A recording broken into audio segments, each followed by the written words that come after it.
Shalom.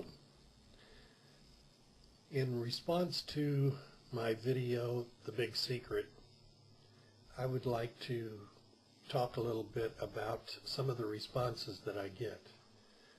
Most of the responses include quotes that Paul makes from the book of Romans, mainly the one that says you are not under the law but under grace. And I would like to talk a little bit about that for a few minutes. If we go to Romans chapter 4, but before we even do that, you have to understand that Paul was a Pharisee. He was basically a religious lawyer.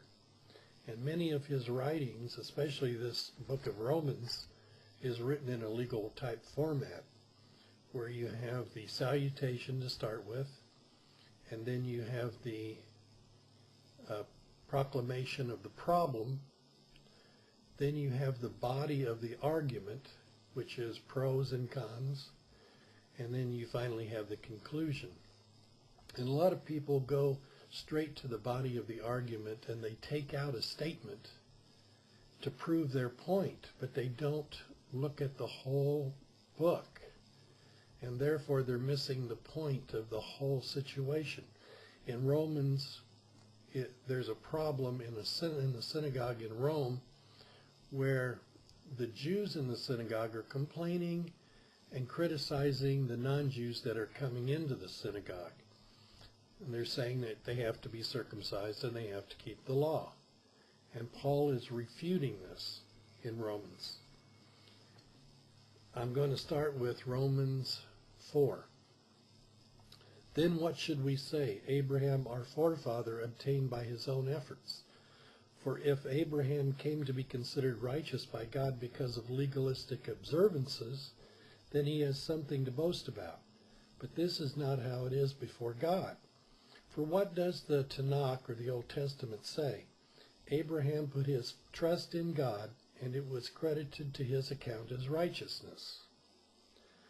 Now the account of someone who is working is credited not on the ground of grace or trust, but on the ground of what is owed him.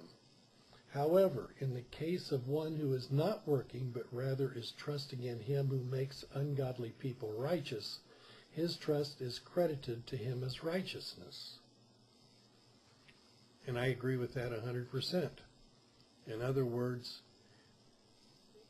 if I work for somebody, then I expect to be paid to work for them.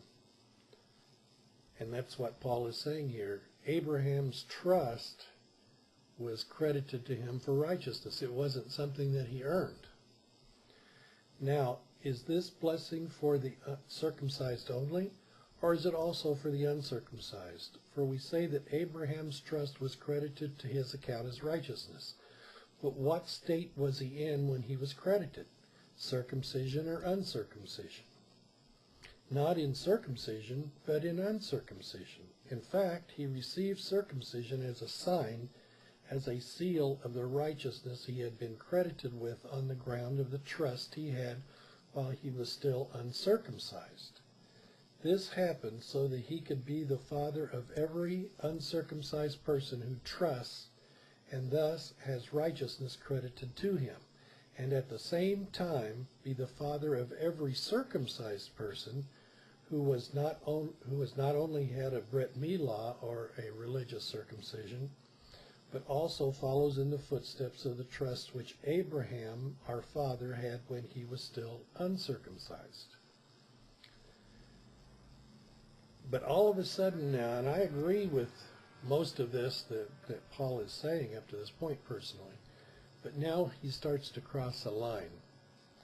He says in verse 13, for the promise to Abraham and his seed that he would inherit the world did not come through legalism, but through the righteousness that trust produces.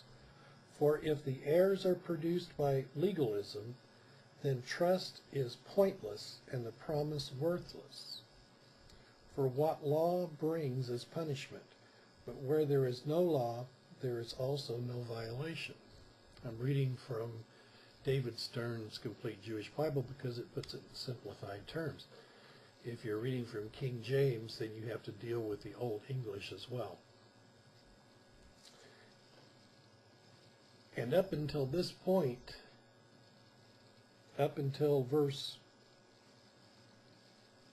13, I have to agree with what Paul's saying, that Abraham trusted in God before he was circumcised, and God called him righteous. That came without earning anything, without Abraham having to do anything to earn that status. But all of a sudden in verse 13, we're starting to see Paul calling Abraham's seed a promise. And I don't know about you, but to me, a promise is a guarantee somebody makes without expecting anything in return. And we're going to find out in Genesis chapter 17 whether or not this is true. So be sure and catch part 2, which is coming up shortly. And I'll see you in part 2. Shalom.